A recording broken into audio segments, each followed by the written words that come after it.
नमस्कार, मैं अनुज नरवाल रोहत की। आज हमारे साथ खास मेहमान रहेंगे जोगिंदर मौर्य, जो कांग्रेस हरियाणा के प्रवक्ता हैं। हमारे साथ अविनाश सैनी जी हैं। बड़ा मुद्दा है क्योंकि हरियाणा को भी इम्पैक्ट करता है और आसपास जो की जो राजनीति उसको भी इम्पैक्ट करता है। इसलिए हमने आज डॉक्टर मौर्य को भी शामिल किया अपनी बहस में, क्योंकि कांग्रेस और आम आदमी पार्टी का समझौता हो गया है लोकसभा चुनाव को लेकर। इस पर हम चर्चा करेंगे और उनसे भी तीखे सवाल करेंगे। उससे पहले मैं अविनाश जी से बात करना चाहूँगा कि किन 5 स्टेट में ये समझौता हुआ है आम आदमी पार्टी और कांग्रेस का। जी अनुज, ये इंडिया गठबंधन के लिए एक और सुखद एक संयोग हुआ है, सुखद अनुभूति है कि जो यूपी में गठबंधन हुआ था समाजवादी पार्टी के साथ, उसके बाद अब आम आदमी पार्टी के साथ ये गठबंधन कांग्रेस का हो गया है।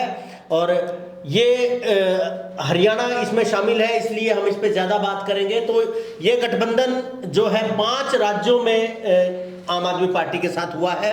दिल्ली में आम आदमी पार्टी 4 सीटों पर चुनाव लड़ेगी और कांग्रेस 3 सीट पर चुनाव लड़ेगी।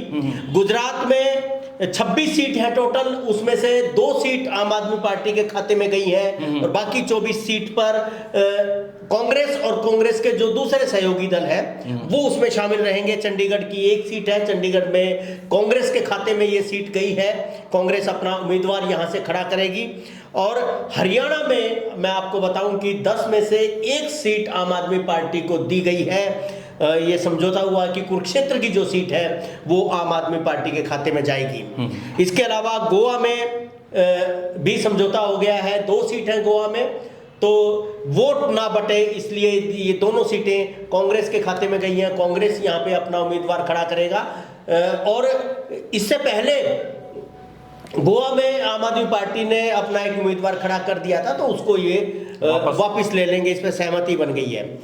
पंजाब की मैं बात करूं कि पंजाब में दोनों पार्टियों ने यह तय किया है कि वो अलग अलग चुनाव लड़ेंगे। यानी पंजाब में, जैसा कि हमें पहले भी लग रहा था और आम आदमी पार्टी की तरफ से लगातार बयान आ रहे थे कि वो अकेले चुनाव में जाएंगे, तो इस पे अब कांग्रेस चुप है या उसने सहमति जताई है। उसके लिए सवालों के लिए है हमारे साथ डॉक्टर जोगिंदर मौर्य। सवाल हम पीछे से ही लेते हैं कि पंजाब में जिस तरीके से गठबंधन नहीं हो पाया आम आदमी पार्टी और कांग्रेस का, तो किस तरीके से देखते हैं आप सारी चीज़ों को? क्योंकि एक जगह आप समझौता कर रहे हैं 5 राज्यों में, 4 स्टेट में, और एक गोवा, और ये सारी पंजाब में क्यों नहीं कर पा रहे आप? देखिए अनुजी, सर्वप्रथम तो मैं अपने नेतृत्व को साधुवाद देता और बधाई देता हूं कि जिस प्रकार से भारतीय जनता पार्टी ने पूरे देश का माहौल बना दिया है, तो गठबंधन आज समय की मांग है और हमें गठबंधन में आगे बढ़ना था और मैं दोनों दलों को अपनी तरफ से शुभकामनाएं देता हूं। और रही बात, आप जो पंजाब की बात करते हैं, ये चुनावी जो राजनीति है, चुनावी रणनीति है, ये सहमति गठबंधन की बजाय सहमति है चुनाव लड़ने की। किन राज्यों में किस प्रकार जो सीटों का बंटवारा है, पंजाब की स्थिति को राजनीतिक रूप से देखेंगे तो आज देखिए प्रमुख अगर वहां पे पार्टी है तो आज पक्ष में बैठी है, सत्ता में बैठी है आम आदमी पार्टी की सरकार है। दूसरे नंबर की अगर वहां पे पार्टी है तो कांग्रेस है। तीसरे नंबर की अगर वहां पे पार्टी है तो अकाली दल है। अब भारतीय जनता पार्टी वहां पे चौथे नंबर की पार्टी है। अगर वहां हम किसी प्रकार का मतलब गठबंधन करते हैं तो हम तो एक पार्टी हो जाएंगे। तो आज भारतीय जनता पार्टी जो वहां नगण्य की भूमिका है, जहां भारतीय पार्टी कहीं परिदृश्य में ही नहीं है, तो वह भारतीय जनता पार्टी को किसी भी प्रकार से गठबंधन करके अपने बराबर लाना, किसी प्रकार के चर्चा में लाना, मैं राजनीतिक समझ जो हमारा नेतृत्व ने ली है, तो जो हमारे रणनीतिकार है केंद्रीय उसमें, तो सभी देखो दलों के रणनीतिकार होते हैं, आम आदमी पार्टी के भी हमारे भी रणनीतिकार हैं। उन्होंने जो योजना बनाई है उस योजना के तहत ये एक बहुत ही मतलब आप इसको परिपक्व सोच की जो मतलब सहमति कह सकते हैं, ये बहुत ही मतलब स्वागत योग्य सहमति है चुनाव लड़ने की। 5 राज्यों में हमारा सीटों का बंटवारा हुआ है और हम एक सहमति लेके चले हैं कि किस प्रकार से आज देखियो भारतीय जनता पार्टी के कुशासन ने जिस प्रकार से देश की हालात जो है वो खराब कर दी है, तो भारतीय जनता पार्टी से इस देश का किस प्रकार से पिंड छुटवाया जाए, ये लड़ाई बड़ी लड़ाई है। इस लड़ाई में सभी पार्टियां कुर्बानी देने को तैयार है, हम भी कुर्बानी देने को तैयार है। तो ये जो सहमति बनाई है, इस सहमति के साथ एक आपस की सहमति होती है, समझौते होते हैं, उस समझौते के तहत हम आगे बढ़ रहे हैं। एक बात बताइए ना, थोड़ा सा समझाइए कि जो पंजाब में आप एक दूसरे के सामने खड़े होंगे या फिर सहमति इस तरीके की होगी कि आप लेफ्ट कर जाएंगे या वो लेफ्ट कर जाएंगे, किस तरीके से होगा? नहीं, हमें इंडिपेंडेंट दोनों वहाँ चुनाव लड़ेंगे और देश के मुद्दों के आधार पे चुनाव लड़ेंगे और हमारी सहमति ये तो मतदाता के लिए बड़ी दिक्कत होगी कि किसको डालें एक जगह। नहीं, ऐसा नहीं है। जहाँ पे उनको बेहतर स्थिति लगेगी वहाँ पर उनका बेहतर चुनाव होगा और वहाँ पे बहुत ही मतलब आप ये वहाँ पर आप थोड़ा सा आप समझें कि जिस तरीके से मोर साहब कह रहे हैं कि वहाँ पर इस तरीके से आमने सामना होगा तो वोटर के लिए तो बड़े पसो पेश की स्थिति होगी, क्योंकि हरियाणा का जो वोटर है, चंडीगढ़ का जो वोटर है या दिल्ली का वोटर है, तो वो आम आदमी पार्टी और उसके साथ गठबंधन में और वहाँ पे देखेगा कि यार हम किसको चुने और किसके को ना चुने, तो पसो पेश की स्थिति में रहेगी। आपको नहीं लगता क्या? जी अनुज, मेरा ये मानना है कि वैसे तो ये लोकसभा का चुनाव जो है इसका मतलब ये है कि राष्ट्रीय मुद्दे ज़्यादा हावी रहेंगे, लेकिन ऐसा नहीं होता कि स्थानीय मुद्दे बीच में से बिल्कुल गौण हो जाएं या बिल्कुल ही ना आए। तो हरियाणा और पंजाब के बीच में जिस तरह के मुद्दे आते हैं, जैसे पानी का मुद्दा है, तो आप हरियाणा में अलग तरह की बात करेंगे, आम आदमी पार्टी की सरकार है उसको लेके, और वहां पे आप एक दूसरे के खिलाफ है, आपने विधानसभा चुनाव एक दूसरे के खिलाफ लड़ा, अगला विधानसभा चुनाव भी आप एक दूसरे के खिलाफ ही लड़ेंगे, तो उसमें थोड़ी सी दिक्कत तो मुझे लगता है कि रहेगी दोनों पार्टियों के लिए, क्योंकि राजनीतिक तौर पे जो आलोचनाएं होती हैं, नीतियों की आलोचना होती है जी, या जो उनका समर्थन होता है, तो उसमें कैसे जाएगी कांग्रेस और कैसे जाएगी आम आदमी पार्टी। तो प्रश्न तो आपके ऊपर ही है कि कांग्रेस किस तरीके से देखती है इस चीज़ को, तो जो वोटर हैं पोसो पेश की स्थिति में उसको किस तरीके से समझाएंगे आप? देखिए, ये सवाल तो आपसे पूछे जाएंगे ना, आप फील्ड में जाएंगे तो आपसे पूछे जाएंगे। देखो, जब गठबंधन होता है तो दोनों पार्टियों की एक सहमति बनती है, ठीक है, और उसका जो है वो संयुक्त जो घोषणा पत्र होता है चीजों को लेकर, राज्यों को लेकर होता है, केंद्रीय स्तर पर होता है। तो वह जो पंजाब, देखो हर दल की अपनी अपनी राजनीति है, रणनीति है। पंजाब को लेकर हमारी जो रणनीति बनेगी उसके अंदर जो है हम इस प्रकार की जो हमारी योजनाएं होंगी, इस प्रकार की रणनीति होगी कि हम ये एक विकल्प दे रहे हैं देश के सामने, एक बेहतर विकल्प दे रहे हैं कि आज भारतीय जनता पार्टी के, क्योंकि वहां पे इस प्रकार से मैं आपको कह रहा हूं कि हमारा वहां पे गठबंधन करना कहीं ना कहीं भारतीय जनता पार्टी को दौड़ में शामिल करना है। जो पार्टी वहां दौड़ में ही शामिल नहीं है कहीं भी, उसको हम एकजुट होकर वहां पे गठबंधन करके क्यों इस प्रकार से जो है दौड़ में शामिल करें, जो नगण्य है हमारे लिए। पंजाब के अंदर भारतीय, देखो राजनीतिक समझ, अब आप आगे यूं भी कह सकते हैं कि उस राज्य में इतनी सीटें, उस राज्य में इतनी सीटें, कि हरियाणा में 1 सीट दी है और आपने दिल्ली में जो है 3 सीटें ली हैं, ठीक है, और गुजरात के अंदर 2 सीटें दी है, गोवा में आपको पूरा का पूरा मिल गया है, चंडीगढ़ को यूं का यूं दे दिया। ये एक रणनीति है, एक उसके तहत जो रणनीतिकार होते हैं, जो चुनावी उसको समझते हैं, जो पार्टियों की रणनीति होती है, उसके आधार पर ये सहमति बनी है, ये देशव्यापी सहमति है। इसके अंदर कहा एक रणनीति के तहत जाएंगे, किस प्रकार से चुनाव लड़ना है, ये इस योजना का एक हिस्सा है, ठीक है जी। अब मुझे ऐसा लगता है कि जिस तरह से इंडिया गठबंधन है, इसी तरह से बीजेपी का भी गठबंधन है, एनडीए जिसको हम कह रहे हैं।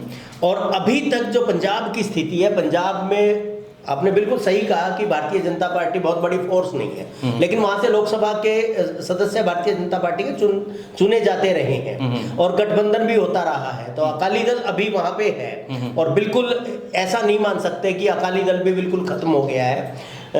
वो अपनी बहुत सारी जगहों पे उसकी अपनी, अब देखिए सवाल तो बना रहेगा जब तक तो चुनाव में नहीं जाएंगे, सवाल तो बना रहेगा। हाँ, सवाल तो अगर भारतीय जनता पार्टी वहां पे अपने अलायंस ढूंढती है या दोबारा से जो अकाली दल के साथ अपना गठबंधन करती है, तो वो एक फोर्स की तरह से आती है। शहरी वोट जो अभी तक के हैं, जो स्थितियां हैं, मैं आपके साथ एक बात जोड़ना चाहता हूँ जी। राजनीति में जो दलों की कही गई बातें हैं उनका बहुत महत्व होता है।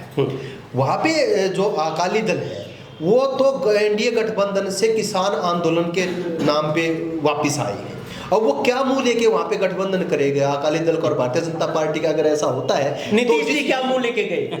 नीतीश जी बिहार के मुद्दों को लेके बहस कर सकते हैं। नीतीश जी अब देखिए, राजनीति मतलब क्या लेके गए हैं, नीतीश जी की किरकिरी हो रही है पूरे, उस पे आप देखिए नीतीश जी किसी बात में किरकिरी हो रही है। और मैं ये मानता हूँ कि मतलब आपको लगता होगा, अभी मैं कांग्रेस का प्रवक्ता हूँ तो अपनी पार्टी की बात करता हूँ, लेकिन आपकी राजनीतिक सूझबूझ ये कहेगी कहीं ना कहीं नीतीश कुमार की राजनीति खात्मे की तरफ बढ़ गई है। देखिए, सियासत में कोई सगा और कोई दुश्मन नहीं होता स्थायी। तो अब हरियाणा पर लौटते हैं हम, क्योंकि हरियाणा में एक कुरुक्षेत्र की सीट आम आदमी के हिस्से में आई है। 9 सीट के ऊपर अभी कांग्रेस अपने कैंडिडेट उतार सकती है लोकसभा में। तो इसको किस तरीके से आप आंकते हैं सारी चीज़ों को? देखिए, मुझे लगता है कि हरियाणा में जो पिछले दिनों में आम आदमी पार्टी ने अपना जनाधार थोड़ा सा बढ़ाने के लिए काफ़ी कोशिशें की हैं। और पंजाब के बाद हरियाणा की वो भूमि है, दिल्ली और पंजाब में दोनों जगह सरकार है आम आदमी पार्टी की, तो हरियाणा पे उन्होंने कंसंट्रेट किया। और ख़ासतौर पे अरविंद केजरीवाल भी खुद हरियाणा के रहने वाले हैं, तो वो ऐसा लग रहा था कि आप जो है हरियाणा में अपनी पूरी ताकत झोंकेगी इस बार। पहले भी उन्होंने अपने कैंडिडेट खड़े किए हैं, हालांकि वो जीते नहीं हैं, लेकिन एक अच्छी उन्होंने वो यहाँ पर ट्राई कर रहे हैं बिल्कुल। तो चुनाव ऐसे में अगर कांग्रेस और आम आदमी पार्टी का गठबंधन नहीं होता तो जाहिर है कि कांग्रेस को कहीं ना कहीं कुछ इसमें नुकसान हो सकता था। तो अभी मुझे लगता है कि इन टोटल अगर देखें, इस गठबंधन से फायदे नुकसान की बात करें तो बड़े तौर पे जो फायदे हैं वो मुझे नजर आते हैं। वो सिर्फ ये नहीं है कि वो हरियाणा में क्या हुआ है, पंजाब में क्या हुआ है। मुझे लगता है कि आम आदमी पार्टी ने पिछली बार गुजरात में बहुत बड़ा नुकसान किया कांग्रेस को, ऐसे ही गोवा में बहुत बड़ा नुकसान किया था कांग्रेस को। लेकिन अगर पार्टियों के बीच में सहमति बनती है तो ये जो नुकसान है ये दूर दराज की जगहों पे भी कम होंगे। जैसे समाजवादी पार्टी भी गुजरात में, राजस्थान में या गोवा में अपने उम्मीदवार खड़ी करती है, खासतौर पे वो तो वहां के स्थानीय नेता होते हैं, उस नुकसान से बच जाएगा और पूरे देश के स्तर पे इंडिया गठबंधन को ये फायदा होगा। डॉक्टर मौर्य, आपको क्या लगता है कि यहाँ पर कांग्रेस को कितना नफा होगा इस गठबंधन से, या कहीं नुकसान भी हो सकता है? नहीं, अवश्य ही जो है वो फायदा होगा। आप देखिए कि कांग्रेस पार्टी की एक मुहिम है कि हम इंडिया गठबंधन को, भारतीय जनता पार्टी ने जिस प्रकार से धर्म के नाम पे, जाति के नाम पे, विभिन्न प्रकार के छोटे मुद्दों के नाम पे, जहाँ पे संकुचित सोच के साथ कहीं ना कहीं वोट को कंसोलिडेट करने का काम किया, तो हम सकारात्मक वोट है, वोटर को उसको बिखराव नहीं चाहते किसी न किसी प्रकार से, और इस देश के अंदर एक संदेश जाए। और आज मतलब कांग्रेस पार्टी बड़ी पार्टी है, उसने अपना बड़ा दिल दिखाया है। कांग्रेस पार्टी का बड़ा हुआ, और जो हमारा केंद्रीय नेतृत्व तो खासकर राहुल गांधी जी की जो पूरी की पूरी मुहिम है देश के अंदर, और वो सबको साथ लेने की एक कवायद और एक संदेश है जो इस बात का, और ये सकारात्मक है। और मैं डॉक्टर अविनाश जी की बात से पूर्णतः सहमत हूँ कि जब 2 दलों का गठबंधन होता है तो उसकी सकारात्मकता आती है, उससे एक माहौल बनता है, राजनीतिक परिदृश्य में सकारात्मकता आती है, और हमें एक दूसरे दोनों दलों को बल मिलेगा। और अवश्य ही हम हरियाणा के अंदर मतलब 10 की 10 लोकसभा सीट जीतने में कामयाब होंगे। इसमें 2 चीज़ें और मैं प्रश्न जोड़ना चाहूँगा। एक तो इनेलो का जिक्र हम करेंगे, क्योंकि काफ़ी दिनों से ये पिछले दिनों में मीडिया में भी रहा कि इंडिया गठबंधन का वो एक हिस्सा हो सकते हैं। तो इसमें क्या अब वो स्थिति तो क्लियर हो गई, अभी चांस बचे हैं, अभी लगता है कि हो सकता है या नहीं, क्योंकि 9 सीट और ये तो समझौता हो गया हरियाणा में? नहीं, बिल्कुल बचे हैं। जो मैं आपको ये बताऊं कि ये जो समझौता है, ये समझौता सिर्फ आम आदमी पार्टी के साथ हुआ है। बाकी की जो 9 सीट है उस पे कांग्रेस, आम आदमी पार्टी ने उस पे दावा नहीं किया है। 9 सीट कांग्रेस के लिए छोड़ दी। अब कांग्रेस को ये सोचना है कि इन 9 सीटों में वो किसको शामिल करेगी। इसी तरह से मैं आपको बताऊं ना, गुजरात में जैसे 24 सीट बची है कांग्रेस के पास, लेकिन वहां पे अलायंस और भी है ना, राष्ट्रवादी पार्टी भी, राष्ट्रवादी कांग्रेस भी वहां पे है, वहां पे शिवसेना भी आ सकती है। तो उन लोगों या स्थानीय जो पार्टियां हैं, तो बड़ा दल होने के नाते कांग्रेस वहां पे अपने और दलों के साथ समझौता करेगी और अपने हिस्से की सीटों में से छोड़ेगी। तो हरियाणा में ये संभावना बिल्कुल बची हुई है, अभी भी बिल्कुल बनी हुई है कि कांग्रेस के हिस्से की जो 9 सीट है, उन 9 सीटों में से कांग्रेस, अगर ये गठबंधन होता है तो वो कोई 1 सीट 2 सीट जहां पे भी समझौता होगा वो उसको छोड़ेंगे। डॉक्टर मोर से पूछेंगे कि अंदरूनी बातें इनको ज़्यादा पता होगी कि कांग्रेस में इस तरीके का मन है क्या कि इनेलो को भी साथ में लेके चलें गठबंधन में, या फिर पहले तो यही जिक्र होता था कि हुड्डा साहब का भी कि 10 की 10 पे हम जीत सकते हैं और किसी की ज़रूरत नहीं। आज हालांकि वो चीज़ें सामने आई कि 9 सीटों पर अब कांग्रेस और आम आदमी पार्टी में एक पर समझौता हुआ है, तो अभी है कहीं ना कहीं संभावना कि जो इनेलो है उसके साथ भी उसका साथ भी ले सकती है हरियाणा में जो कांग्रेस है। देखिए अनुज जी, मैंने पहले ही कहा है आपको कि पार्टी का केंद्रीय नेतृत्व है, उसकी एक रणनीतिकार है, उसकी चुनाव कार्य समिति है पार्टी की, वो वहाँ पे बड़े लेवल के फैसले होते हैं। आज मैं आपके चैनल पे इस प्रकार की कोई बात कहूँ और कुछ बातें ऐसी भी होती हैं कि आप जब तक उसकी आधिकारिक कोई पुष्टि या सूचना हो तो आधिकारिक पब्लिक डोमेन में आप उस बात को कहो तो वो थोड़ा सा वैसी बात लगती है और सकारात्मकता के दरवाजे हमेशा खुले रहते हैं। ये पार्टी नेतृत्व तय करेगी, अब पार्टी की रणनीति तय करेंगे, पार्टी का नेतृत्व तय करेगा कि आगे इस जो इंडिया का गठबंधन है इसको किस प्रकार से आगे बढ़ाना है, इसका किस प्रकार से वृहत रूप देना है, कहां किस दल के साथ समझौते में फायदा हो रहा है, कहां किस दल के साथ समझौता करना है, कहां नीतियों के तहत समझौता करना है। कई बार कैसी स्थितियां होती हैं कि कई बार समझौता हम चाहते हैं लेकिन उस दल से हमारी नीतियां नहीं मिल रही होती, उसके बाद वो समझौता नहीं हो पाता है उस तरीके से।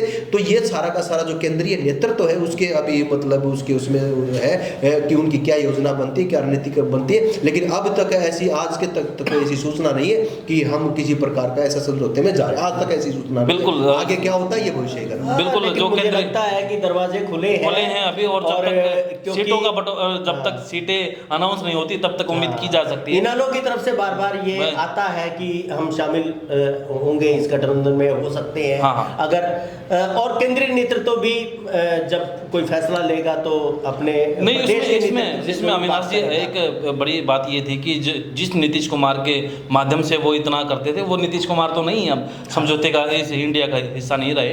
अब शायद वो मजबूती कितनी रहेगी वो आने वाला वक्त बताएगा। लेकिन इससे एक और सवाल है कि यहाँ पर समझौते की बात नहीं करेंगे, हम जेजेपी की बात करते हैं कि इंडिया गठबंधन हो गया हरियाणा में, तो उनके लिए तो खुशखबरी है कि वो अब एनडीए का हिस्सा रहेंगे।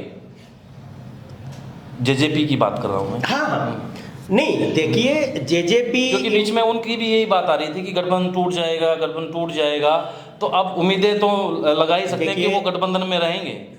देखिए ये तो एनडीए गठबंधन को तय करना है कि जेजेपी रहेगी नहीं रहेगी, क्योंकि ऐसा नहीं है कि ये गठबंधन बन गया तो वो गठबंधन पक्का रहेगा, क्योंकि वहां पे उनके बीच में जो हित है भारतीय जनता पार्टी के और जेजेपी के जो हित है, अगर उन हितों में टकराव होता है तो कोई पक्का नहीं है कि वो गठबंधन के साथ लड़े। लेकिन अगर उनमें सहमति बनती है कि एक गठबंधन इधर बन गया है प्रदेश में तो दूसरा गठबंधन यहाँ पे रहेगा। क्योंकि इंडिया गठबंधन की जब मीटिंग हुई थी उसके बाद ही मुझे ध्यान है कि एनडीए की भी मीटिंग हुई थी और उसमें वो शामिल किए गए थे। जी बिल्कुल शामिल है, अभी तक वो शामिल है, सरकार में भी शामिल है और गठबंधन में भी शामिल है। और जेजेपी कभी भी मतलब जो अभी तक की जो गिवन सिचुएशंस हैं उसमें जेजेपी इंडिया गठबंधन के नजदीक आने की स्थिति में नहीं था। वो अभी भी इनेलो के लिए फिर भी एक थोड़ी जगह बचती है रहती है। हालांकि हरियाणा के स्तर पे दोनों पार्टियां एक दूसरे के विरोध में रही हैं, एक दूसरे के हमेशा ही विरोध में रही हैं, फिर भी ये गठबंधन की जो राजनीति है इसमें सब कुछ संभव है, वो संभव है। लेकिन जेजेपी के लिए मेरे को लगता कि इंडिया गठबंधन में जगह बहुत कम थी और आगे भी शायद ना मिले, तो वो एनडीए के साथ ही ज़्यादा कंफर्टेबल। डॉक्टर मोर, आपको क्या लगता है कि अलग अलग लड़ेंगे या अब वो इकट्ठा लड़ेंगे तो किस तरीके के मुकाबला होने वाला है? देखिए 10 सीटों पर वो दूसरे दलों का मामला है, वो क्या तय करते हैं। लेकिन जो पूर्व की परिपाटी रही है उसमें मुझे ऐसा लग रहा है कि जजपा भारतीय जनता पार्टी के साथ किसी मजबूरीवश या किसी वैसे जजपा हरियाणा में भाजपा की ऐसी होगी जैसे दया की पात्र हो। आप देखिए 3 उपचुनाव आए हैं, उनमें से किसी राज्यसभा में जजपा का किसी को नहीं भेजा गया, अब की बार कयास लगाए जा रहे थे कि इनका गठबंधन होता तो कहीं न कहीं जज्बा से भेजा जाएगा। हालांकि मैं फिर भी कहता हूँ ये उनके दोनों दलों का है, लेकिन मुझे ये ऐसा लग रहा है कि जैसे ना मतलब वो पीछे पीछे लगे हुए हैं भारतीय जनता पार्टी को, मजबूर है। ये मजबूरी का गठबंधन है, ये कोई सकारात्मक और अच्छा गठबंधन नहीं। और पूरे गठबंधन की सरकार की इतनी भयंकर आलोचना हो रही है, आपने देखा है। अब दोनों की एक दूसरे की मजबूरी है, एक दूसरे से अलग भी जाए तो जनता समझ चुकी है। तो आपके इंडिया गठबंधन की क्या क्या तैयारी है उनको लेकर?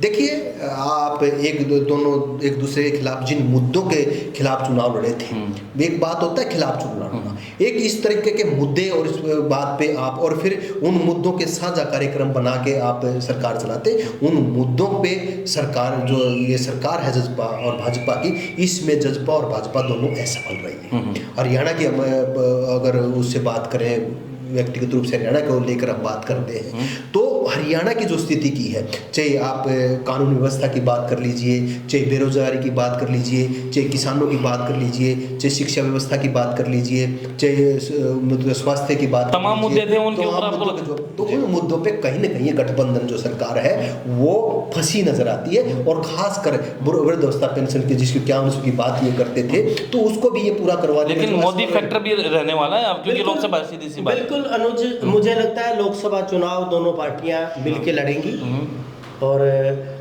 जजपा और भाजपा, मतलब ये आकलन है मेरा, बाकी तो उन पार्टियों को तय करना है। लेकिन एक विश्लेषक के तौर पे मैं ये समझता हूँ कि जो हालात हैं उसमें जजपा अभी बीजेपी से अलग नहीं जाएगी लोकसभा चुनाव में।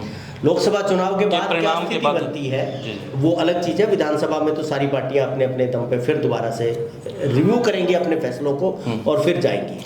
आज की चर्चा का यही लबोलबान निकला कि यहाँ पर जिस तरीके से आम आदमी पार्टी और कांग्रेस का जो हरियाणा में खास तौर पर समझौता हुआ है या फिर दूसरे उसमें समझौता हुआ है, क्योंकि हरियाणा का हम बार बार इसलिए जिक्र करते हैं क्योंकि हम हरियाणा से आते हैं और हमारा यहाँ पर ज़्यादा फोकस रहता है, तो यहाँ पर इनको कितनी मजबूती मिलेगी ये तो अलग आने वाला समय बताएगा। लेकिन अभी जो एक चीज़ और इनेलो वाला फैक्टर है, जो इनेलो के साथ समझौता होगा नहीं होगा उसके लिए थोड़ा सा इंतज़ार करना पड़ेगा। और दूसरे खेमे से जैसे जेजेपी और बीजेपी की बात हमने की, वो समझौते के साथ चुनाव लड़ेंगे कि नहीं लड़ेंगे उसके लिए भी हमें थोड़ा सा इंतज़ार करना पड़ेगा। टिकटों के वितरण तक तो हम उम्मीद कर ही सकते हैं कि समझौते के साथ जाएंगे या नहीं जाएंगे। तो आपको क्या लगता है कि इनेलो को और इंडिया का पार्ट होना चाहिए या जेजेपी को और भाजपा के साथ जो समझौते के साथ चुनाव लड़ना चाहिए या अलग अलग लड़ना चाहिए? कमेंट बॉक्स में लिखें। धन्यवाद।